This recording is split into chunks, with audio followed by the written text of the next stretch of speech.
Rayshard Brooks. She is here today with her attorney, and after we make our presentation, she is going to make some remarks on Mr. Stewart. We also have with us today 3 witnesses from West Memphis, Tennessee, and they are here with their lawyer, Sean Williams, and we are also going to ask Mr. Williams to address you as well. Camera down, please. Thank you. So we have decided to issue warrants in this case today. I have with me copies of the warrants, and after my presentation, we will let you know how you can get copies of the warrants today. So the question is asked, why were we able to charge this case now? So I want to explain that we have already had an opportunity to speak with 3 of the witnesses in this case, and those are the 3 witnesses who were from West Memphis, Tennessee. We have had an opportunity to conduct interviews with 7 other witnesses other than the 3 witnesses from Tennessee. We've also had an opportunity to view, let's see if you can turn it on.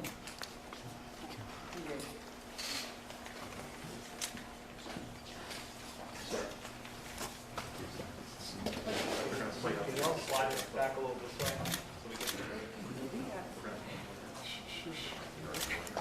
Can you push it down? Sir, can you push it? There you go. So, Tracy, that's all right. So we have had an opportunity to review 8 videotapes, 2 Atlanta body cam tapes, 2 Atlanta Police Department dash cam tapes. We have also had an opportunity to review a Wendy's surveillance tape. We have also viewed 3 citizens' cell phone videos. With many of the videos, we had the opportunity to enhance the videos so that we could get a better look. The other thing that we have had an opportunity to do is to view some of the physical evidence. The Chevrolet Trailblazer was a vehicle that was in the line at Wendy's on the night of this incident, and it received a shot from Officer Rolfe's gun. We've had an opportunity, along with the GBI now, to view that Trailblazer. My office has had an opportunity to inspect the crime scene. We have conducted a canvass of the area. We started our investigation at about 1:15 a.m. on Saturday morning, and we have been working on this case around the clock since that time. Go to the next slide. We have spent some time examining the Taser evidence in this case. We've actually examined and possessed the 2 tasers that were used. We have also had an opportunity to examine the taser logs that are prepared as the tasers are used. And we have also consulted with a taser expert from the company that manufactures the tasers. We received a preliminary medical autopsy. We've received a preliminary ballistics report, and in reaching our conclusions today, we have worked with both the Georgia Bureau of Investigation as well as the Atlanta Police Department. This will be the 4th time that we have asked that arrest warrants are issued in a case before an indictment. This lists the other 3 cases that we were involved with where an arrest warrant was issued prior to indictment. Unfortunately, this marks the 40th prosecution of police officers for misconduct. here in our county, and this is the 9th time that we prosecuted a homicide case committed by a police officer. 8 of those cases involved black males, and 1 of those cases involved a black female. So in reaching our decision, there were some considerations that we considered important. And one of the things that we noted from our evaluation was that Mr. Brooks, on the night of this incident, was calm, he was cordial, and really displayed a cooperative nature. Secondly, even though Mr. Brooks was slightly impaired, his demeanor during this incident was almost jovial. Also, we noted that he received many instructions from the Atlanta officers, and he was asked many questions. Some of the questions he was asked repeatedly, but for 41 minutes and 17 seconds, he followed every instruction, he answered the questions. The fourth thing we noted is that Mr. Brooks was never informed that he was under arrest for driving under the influence. And this is a requirement of the Atlanta Police Department. When one is charged with DUI, the Atlanta Police Department's own procedures require that that person is informed immediately that they are under arrest. And then he was grabbed from the rear by Officer Rolfe, who made an attempt to physically restrain him after the 41-minute and 17-second discussion.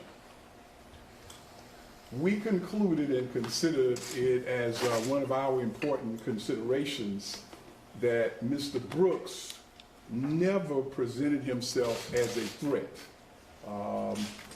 At the very beginning, he was peacefully sleeping in his car. After he was awakened by the officer, he was cooperative, and he was directed to move his car to another location. He calmly moved his car. Mr. Brooks was asked whether or not he had a weapon. He indicated that he did not. Without any resistance, he passed his driver's license to the officers, and the officers then asked Mr. Brooks whether or not he would consent to a pat-down or a body search, and Mr. Brooks allowed them to search him, and the search yielded no weapon. We found that it was of interest that when the officers patted Mr. Brooks down, they noticed there was a bulge in his pants. They did not pull that item out of his pocket. They took Mr. Brooks's word that that bulge represented a number of dollar bills. But Mr. Brooks never displayed any aggressive behavior during the 41 minutes and 17 seconds. Now, this is another important consideration that we discovered as we evaluated this case. Once Mr. Brooks was shot, there is an Atlanta policy that requires that the officers have to provide timely medical attention to Mr. Brooks or to anyone who is injured. But after Mr. Brooks was shot, for some period of 2 minutes and 12 seconds, there was no medical attention applied to Mr. Brooks. But when we examined the videotape and in our discussions with witnesses, what we discovered is during the 2 minutes and 12 seconds that Officer Rolfe actually kicked Mr. Brooks while he laid on the ground, while he was there fighting for his life. Secondly, from the videotape, we were able to see that the other officer, Officer Brosnan, actually stood on Mr. Brooks's shoulders while he was there struggling for his life. We were able to conclude that based on the way that these officers conducted themselves while Mr. Brooks was lying there, that the demeanor of the officers immediately after the shooting did not reflect any fear or danger of Mr. Brooks, but their actions really reflected other kinds of emotions. So as we are drawing our legal conclusion in this case, we were led by the two foundational cases in this matter, one being Tennessee versus Garner. And what that case points out is when an officer is pursuing a fleeing suspect, that the officer may not use deadly force to prevent escape unless the officer has probable cause to believe that the suspect poses an immediate threat of death or of serious physical injury to that officer. The next foundational case that we use in our analysis is Graham versus Connor, which says that this test is based upon that of a reasonable officer on the scene and not the individual officer, but a reasonable officer on the scene. We've concluded at the time Mr. Brooks was shot that he did not pose an immediate threat of death or serious physical injury to the officer or officers. If you would get the photograph, the tape.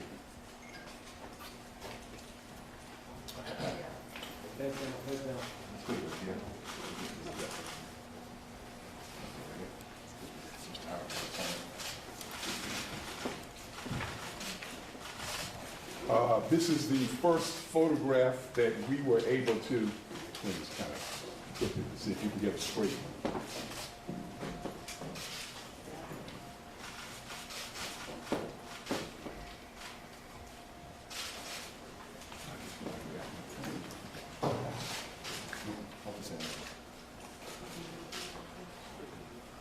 What this photograph illustrates is the point that Officer Rolfe at this point was firing a taser, and this is Mr. Brooks, who was firing a taser as well, but I don't know if you can see it clearly. The prongs from the table, the taser, were actually fired above Officer Rolfe's head. I'd like for you to also look at the position of Officer Rolfe and Mr. Brooks, that they are here next to this red automobile. If we look at the next photograph,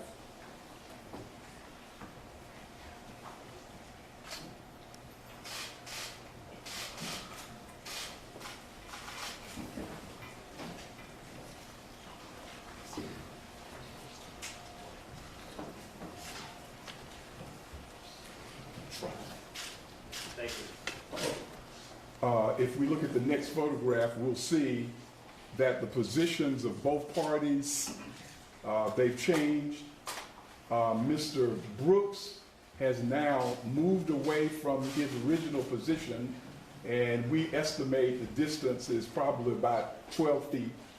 And Officer Rolfe has moved about 10 feet from the position in what is our exhibit number 1. This second video or second still shows the very instance that the shot was fired into the back of Mr. Brooks. And we have also calculated the distance, and the distance that they are apart at that time was 18 feet 3 inches at the time that this shot was fired. So based upon that information, we have concluded that Mr. Brooks was running away at the time that the shot was fired. Mr. Brooks was shot twice in the back. One of the shots was a center shot to the back that penetrated his heart, and it was done by a 9mm Glock. Now, one of the things that we also relied upon in our conclusion is something that is called under the law, referred to as an excited utterance. And that's when someone makes an immediate statement, and because it is made without the ability to consult with counsel or to think about it, under the law, an excited utterance is considered as highly reliable. And at the time that the shot was fired, the utterance made by Officer Rolfe was, "I got him."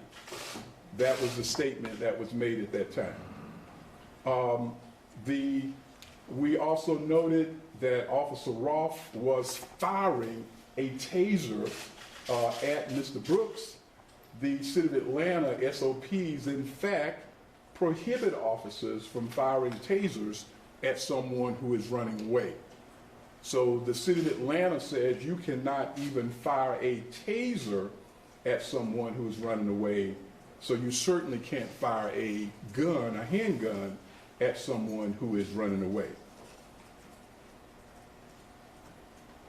So in addition to our findings, as many of you all already know, that the Atlanta mayor, Mayor Keisha Bottoms, and the police department concluded that Officer Rolfe's actions were excessive and in violation of APD's SOP. There's an SOP, I believe it's 4.1.1, and after their analysis that the actions were excessive, Officer Rolfe was fired. We have also concluded that Rolfe was aware that the taser in Brooks's possession, that it was fired twice. And once it's fired twice, it presented no danger to him or to any other persons. Now, we have had something quite remarkable that happened in this case, and it involves the testimony of the other officer, Devin Brosnan, because Officer Brosnan has now become a state's witness. He has decided to testify on behalf of the state in this case.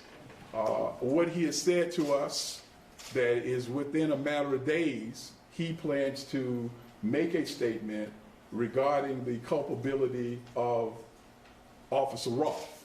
But he indicated that he is not psychologically willing to give that statement today.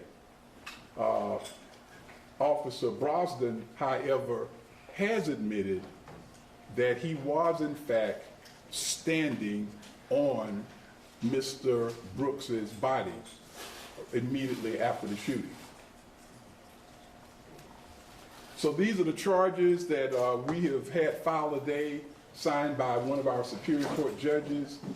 These are the 11 charges against Officer Rolfe. The first charge is felony murder. This is the death that is as a result of an underlying felony, and in this case, the underlying felony is aggravated assault with a deadly weapon, and the possible sentences for a felony murder conviction would be life without parole, or the death penalty. Now, he's also charged in the arrest warrant with aggravated assault with a deadly weapon, and this is a count charging him for the shooting of Mr. Brooks, and the possible sentence for aggravated assault is 1 to 20 years. The third aggravated assault account is for the shooting towards or in the direction of Mr. Melvin Evans. Mr. Evans was the person who was seated in the car. We have the picture of it.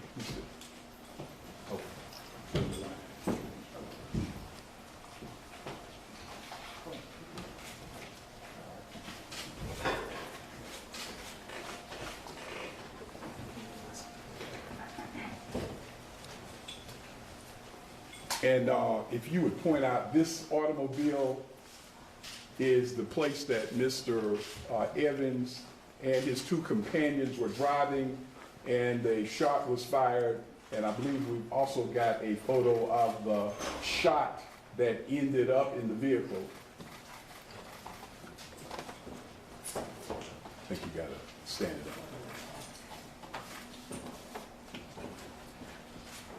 And so with count 4 against Miss Officer Rolfe, it charges him with aggravated assault for firing the weapon in or in the direction of Danielle Killians, who was in the passenger side of the front seat of the car.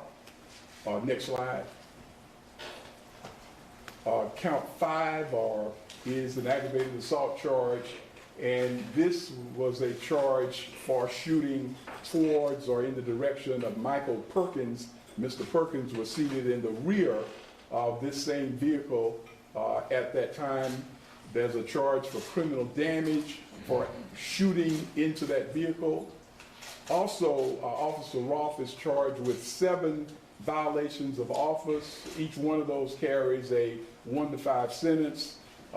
These are violations of his oath of office for the city of Atlanta, arresting Mr. Brooks for the DUI without immediately informing him of the arrest, shooting a taser at Mr. Brooks while he was running away, which again is a violation of Atlanta's own SOP. Thirdly, excessive force when shooting a firearm at Mr. Brooks.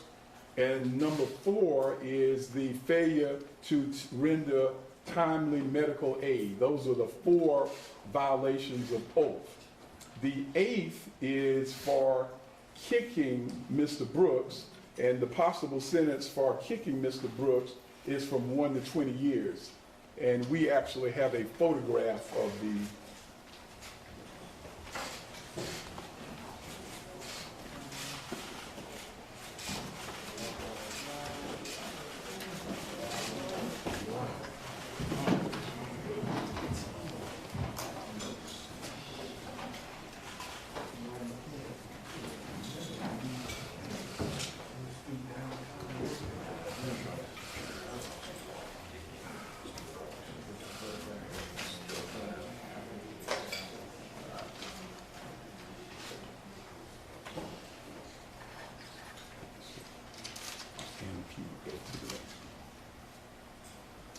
and these are the charges for Officer Brosnan, and there are a total of 3 charges. And the first charge is for aggravated assault, and this is for standing or stepping on Mr. Brooks's shoulder. The possible sentence for this crime is 1 to 20 years, and this is a photograph of Officer Brosnan, who you can see to the right. And at the time of the photograph, he is standing on the body of Mr. Brooks. And as I've indicated earlier in our conversations with Officer Brosnan, he has admitted that he stood on the body of Mr. Brooks. He said he believes that he was standing on Mr. Brooks's arm, but that is what the photograph shows. We've also charged him with additionally 2 violations of oath. One is for the standing on the shoulder. That is an unauthorized weaponless control technique which the city of Atlanta prohibits. And the second violation of oath was for the failure to render timely medical aid to Mr. Brooks. So the arrest warrants have already been signed. We are asking Officer Rolfe and Officer Brosnan to surrender themselves by 6 p.m. on tomorrow. Because Officer Brosnan is now becoming a cooperating witness for the state, we are asking the court to grant a bond of $50,000 and to allow Mr. Officer Brosnan to sign that bond. As I indicated, that he would become one of the first police officers to actually indicate that he is willing to testify against someone in his own department. As for Officer Rolfe, the person who fired the 2 bullets, we're recommending no bond for Officer Rolfe.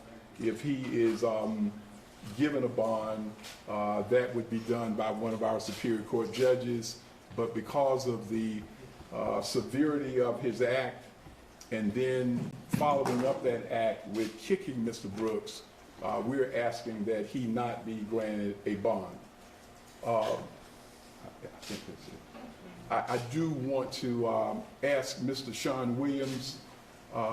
Mr. Williams represents Melvin Evans, who was driving the vehicle from Memphis. I have already apologized to Mr. Evans on behalf of the people of Fulton County and the city of Atlanta. He was only down here for a short while, and it's really unfortunate that he was, his vehicle was fired upon that night. Sean? Thank you, Mr. Howard. I first want to, on behalf of all 3 of my clients who not only witnessed this horrific and tragic killing of this young man, I want to offer the condolences from them to the Rayshard Brooks family, and particularly his daughter. It has been very difficult for each one of my clients because they witnessed it, and they themselves have a lot of emotion on what they saw and what they was a part of voluntarily. I want to thank Paul Howard personally and commend him. I've been doing these type of cases across this nation, and Mr. Howard is one of the few prosecutors who will actually go on the line to even investigate something like this, as serious as this, and to do it in a way that I believe makes this city proud, as I'm a resident of this great city. And as he said, with greatness come responsibility. The city of Atlanta is a great city, and I wanted to apologize to my clients themselves that they came from Memphis and witnessed this. They're not going to give statements here today, but I will confirm to you that they have met with the Georgia Bureau of Investigation, provided them statements as well as information to support what you saw presented today by Paul Howard. It confirms that at no time was Mr. Brooks ever a threat to anyone, including the officers in that Wendy's parking lot. My client's statements confirm that Mr. Brooks was running, his back was turned, and was never a threat to anybody. The only threat that arose is when officer pulled out a gun. 2 of those bullets entered Mr. Rayshard Brooks' body, killing him. 1 of those bullets entered my client's vehicle, almost killing them. We could be here talking about 4 murders. And for that, my clients have suffered a lot, but nothing compared to what this family has. And with that said, my clients are here to join the fight of justice, to provide any assistance to this family, as well as to the Fulton County District Attorney's Office, as well as the GBI. And they look forward to an opportunity where they have justice is served. And I want you to know that they were fearful for their lives. That bullet came very close to them, and Mr. Brooks's body laid less than 10 feet from their vehicle. And keep in mind, this was in a crowded Wendy's drive-through parking lot. And when you take the actions of reasonableness, as Mr. Howard said, reasonableness never has a deadly weapon being fired when you have innocent bystanders like my client standing. All of those things, as well as the fact that Mr. Brooks was not a threat to any officer that night, should have gone into play, but it didn't. And I hope and pray that with this action by Fulton County District Attorney's Office, as well as the actions by Mayor Bottoms and the task force, that we don't have to have any more press conferences like this anytime soon. Thank you, Mr. Howard. I appreciate you. And ladies and gentlemen, Mrs. Miller, who is the wife of Rayshard Brooks is here today. I think her attorney, Chris Stewart, is going to speak in her stead.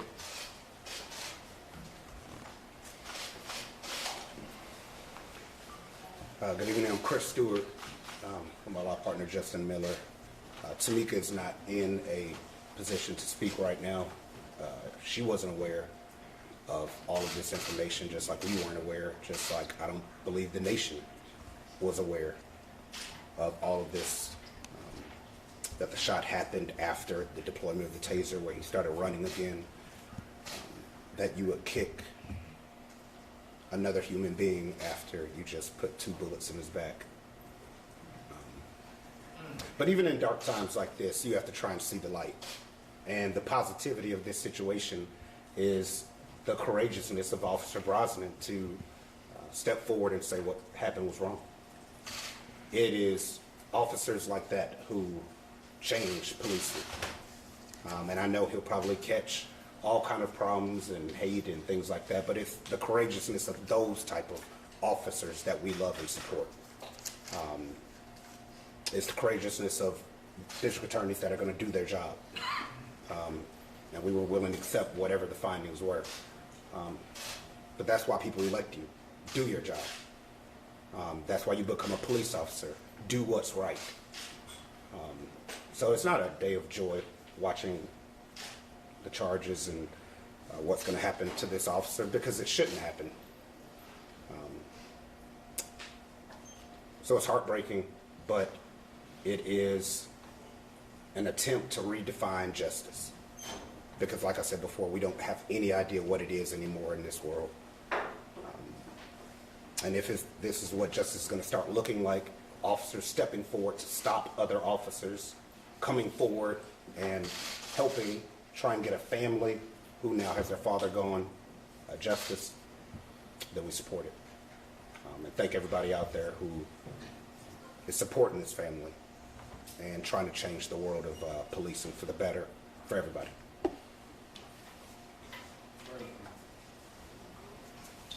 All right, I am going to try to take a few questions. I promised Ms. Miller that I would get a chance to spend a little time with her before they had to leave. It is a very unfortunate situation for her, and so I'll take a few questions at this time. Mr. Howard, could you elaborate, please, on this being the first time a law enforcement officer here in Atlanta has decided to come forward and say they will indeed speak against a partner in the department, sir? We have, as I indicated earlier, we've had about 40 of these cases that we've prosecuted, and I don't remember a circumstance where we've had an officer, particularly in a case this important, to step forward and to say that they would cooperate with the state. So we are really appreciative of Officer Brosnan. Hopefully that will mean that this matter can be resolved in a much quicker manner, but we certainly appreciate his courage in standing up and taking that step. Mr. Howard, At what point did he come forward? Say you're going to fight for re-election to see the Stevens decision being much quicker than previous cases and possibly a political statement. What's your response to that? I don't think I understood your question, but if it has something to do with the election, this is what I'd say. Let's deal with Mr. Brooks today. We can deal with the elections tomorrow. Is that all right?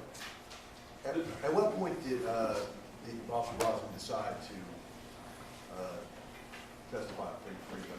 We spoke with him on last night, and we spoke to him again today, and sometime today he made the decision that he would serve as a cooperating witness. Howard, can you give us more information about what Officer Brosnan said about that night? Any more details about his mindset or any other details from that night?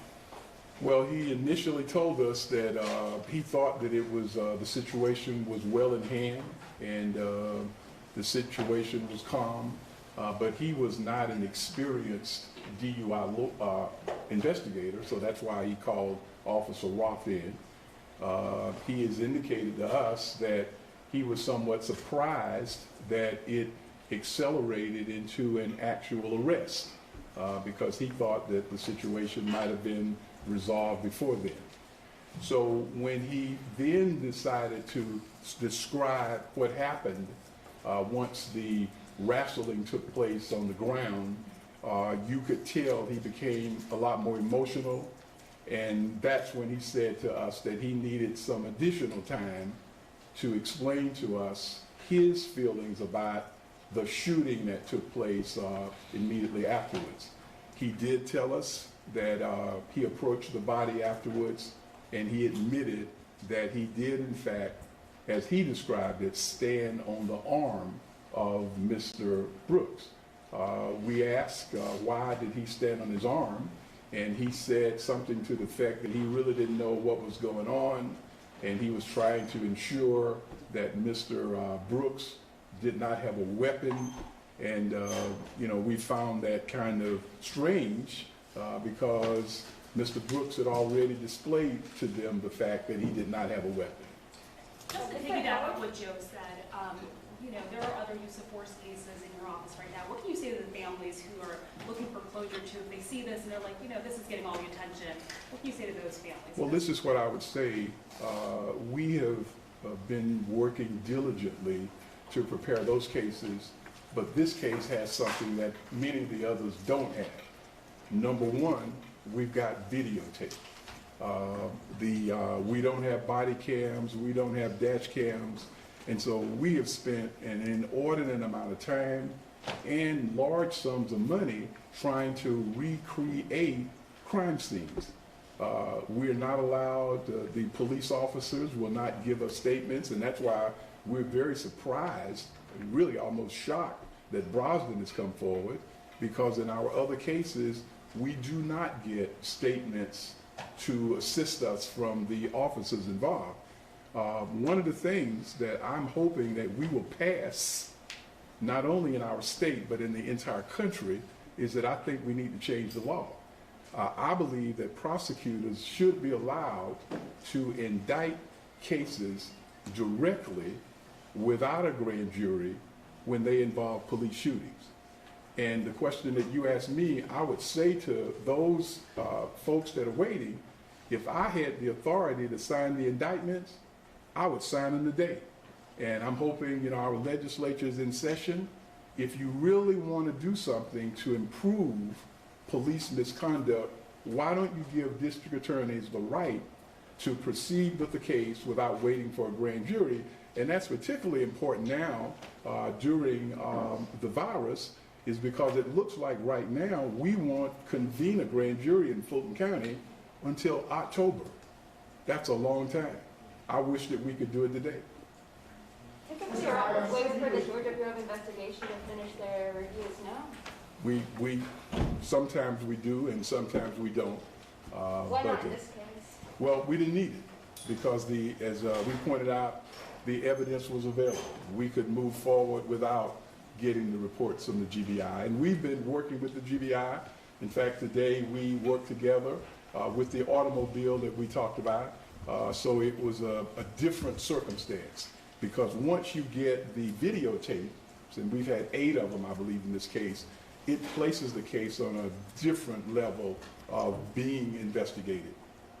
Mr. Howard, you said he was not a threat to the officers. Is it the fact that he was running away, is that the key evidence there leading you to that decision, that after the struggle he was not a threat to his officers? Well, that's just one of the things. I mean, as we said before, the whole casual conversation, the fact that they patted him down, he had no weapon, even the body language between the officers and Mr. Brooks, it was very casual, very informal. Nothing seemed to happen that would indicate that he was of some danger. But you're right, at the critical point of the shooting, what the evidence shows that he was some 18 feet, 3 inches away. His back was turned, and I believe a reasonable person would conclude that he was not an immediate threat at that time. Mr. Yes, sir. Howard, what do you feel about your warrant and your indictment versus qualified immunity? And do you think the qualified immunity should be changed? Well, I have put together a list of 9 recommendations, and I believe recommendation number 8 is that we ought to eliminate both sovereign immunity and qualified immunity for cases involving police shootings. We've got to do it. And, you know, my barometer that says to me that something is wrong with that immunity, even our good friend Clarence Thomas says something is wrong with it. And when Clarence Thomas says that it's bad, you know it's probably pretty bad. And so I think we need to change it. We need to change it so that the families of victims, like Mrs. Miller, the way that the law stands right now, they don't stand a very good chance that they decided to pursue some lawsuit. It ought to change for people all over the country. Mr. Howard, how would you characterize the work done by your team, and what happens next? What has to go into all of it now? Well, what happens next is the way that the law stands now, we'll wait for an indictment. And as the other reporter pointed out, we've already scheduled about 7 cases that are scheduled to be presented to grand juries before this one. So I would suspect that we're probably talking about January or February when we would get a chance to present it to a grand jury. I believe that should be eliminated. I don't think we should wait because the district attorney, or why can't the district attorney just sign the indictment and let the case go forward? Mr. Howard, why do you recommend no bond for the officer? What's the likelihood that the Superior Court judge will give him bond? If so, what do you think the bond would be? I have long given up predicting Superior Court judges. I do not know. So since Atlanta has the only police oversight agency in the state, what do you feel about statewide police agencies throughout the state to help the citizens? Well, as I mentioned, the list of the 9 things that I'm recommending, one of the things that I think we ought to do for the whole country, if there is a police force, there are 18,000 police departments in the United States. Every one of them ought to have a civil citizen review board. But I think the citizen review board ought to be changed to require that when the city does not follow the recommendation of the review board, that failure to follow it ought to be signed off by the mayor, it ought to be signed off by the police chief, and it ought to be signed off by the city attorney. Because I know that with your board, a great many of the recommendations are never followed. And the citizens believe what's the use of having a board if they never follow any of the recommendations. And so I think it ought to change for people all over the United States. And it's really kind of sad that Atlanta is one of the only jurisdictions in the entire United States with an active civilian review board. Sir, you mentioned that Officer Brosnan would be giving a statement in the coming days. Is that to you or is that a public statement? Is that to investigators? To the DA's office, yes. Yes. So let me take one more. Officer Brosnan has already put out a statement saying that you're moving too quickly with this decision. Well, Is that odds what you're saying? This is how you're describing him here. Yeah, well, I would expect that he would do that, and I'm not surprised by that. But we've already interviewed him twice, and so I can tell you what he has said to us. Mr. Howard, could you quickly respond? Attorney representing Officer Rolfe has put out a very detailed statement. Part of it saying that the taser that Brooks took was Brosnan's and it could have been active. Also that Rolfe heard what he thought was a gunshot coming at him when he saw the flash, supposedly from the taser, that he thought he was going to fire that with a handgun. Do you have any response to that? I don't. I stand by what we've said today. I think that is the reasonable interpretation, and I think if there is some litigation in court, I think that what we contend will be proven to be the correct view of what happened. Thank you all very much.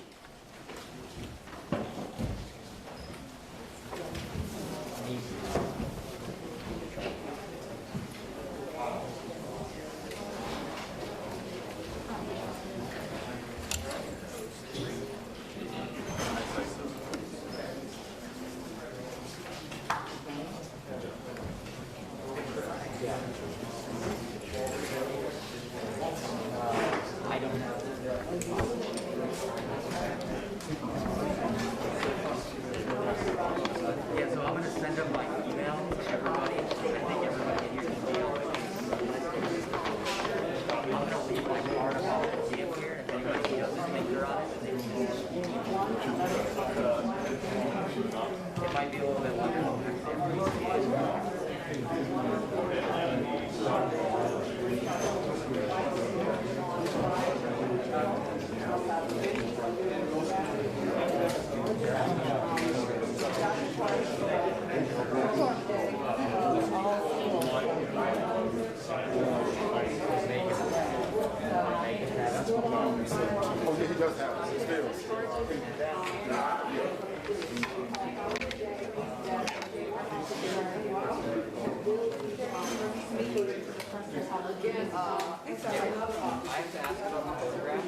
inflicted the 2 gunshots to Mr. Rayshard Brooks. And again, the officers are being charged here. You okay? $50,000 bond, Officer Brosnan.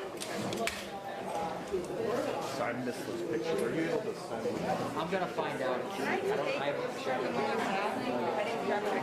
Of course, if it's still available. No, they took it over. It's gonna come to us, but they said never mind, so we're good. That was, something.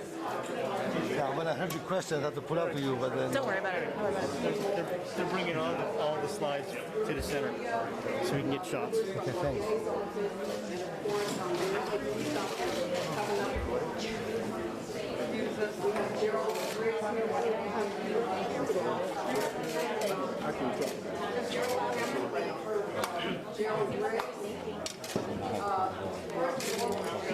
Let's get up the door, shall we? We already know. We're about to try to keep these folks cool. But we're gonna let you know what we have coming up. I think it'd be good for the people to see you on the street one time. Well, listen, I wanted y'all to come back next week so we can start talking about doing something. Man. We got the legislators sitting up there, and they aren't doing nothing. Let's make them do something.